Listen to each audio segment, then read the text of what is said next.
Jim Woolsey is with us, former director of the CIA and part of Donald Trump's transition team. What's with that? A huge naval operation heading through the English Channel, going to Syria. Have we seen anything like this before? Not that I recall, and we're going to see more steps like this over the next 3 months, Stuart. People in the capitals of places like Russia and Philippines and elsewhere think this is a perfect time to ignore the United States because no matter what happens, they're not going to be dealt with firmly by the Obama administration in its final 3 months. And I'm afraid Russian warships in the English Channel are just one thing we're going to see. You also mentioned the Philippines, which at one time was a very close ally, strategic ally with the United States. I believe that President Duterte has just been off on a trip to China. It's more than a trip. It's several $1 billion and a lot of close ties. China has moved into the position of a relationship with the Philippines that we had for a long time. Are we in full-scale retreat from any ally or strategic position anywhere in the world?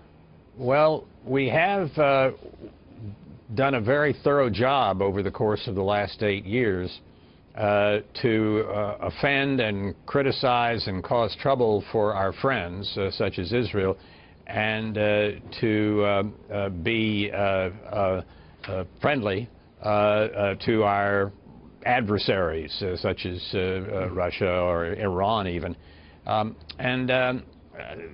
People have noticed. It's basically appeasement.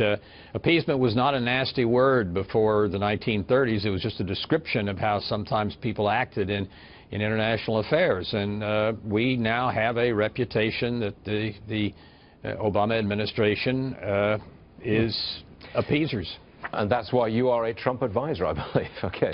I want to move on to the debate just the other night. Hillary Clinton brought up the nuclear response time. I'm going to roll that tape, and I need your comment, Mr. Director. Roll it, please. Well, the bottom line on nuclear weapons is that when the president gives the order, it must be followed. There's about 4 minutes between the order being given and the people responsible for launching nuclear weapons to do so. Now, everybody zeroed in on that 4 minutes. She wasn't supposed to say that. That's kind of a secret, I suppose. Is that correct? You're not supposed to say that? I don't know whether it's accurate or not, but she should not be using numbers having anything to do with nuclear response time. Well, Scoop Jackson taught me years ago that about 80 to 90% of what's classified is numbers. So if you stay away from numbers, you can sometimes avoid these problems, but she didn't stay away. You're the guy who used to run the CIA, so you know. Can you tell me, what is the process? If the president decides, I'm going to fire off a nuke, what happens? How does he do it? He or she? How do they do it? Stuart, if I knew, I would either not talk about it at all or I would speak deceptively.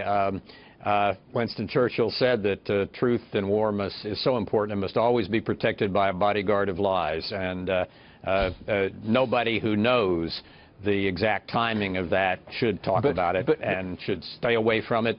But can you tell us? I mean, it's not as simple as a president pushing a button. It's not like that, is it?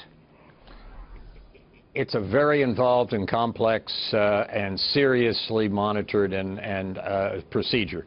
And how long it takes or even how close it comes to being long or short, I would not remotely say. Okay. That's why you were the director of the CIA, I guess, back in the day. James, thank you very much for being with us, sir.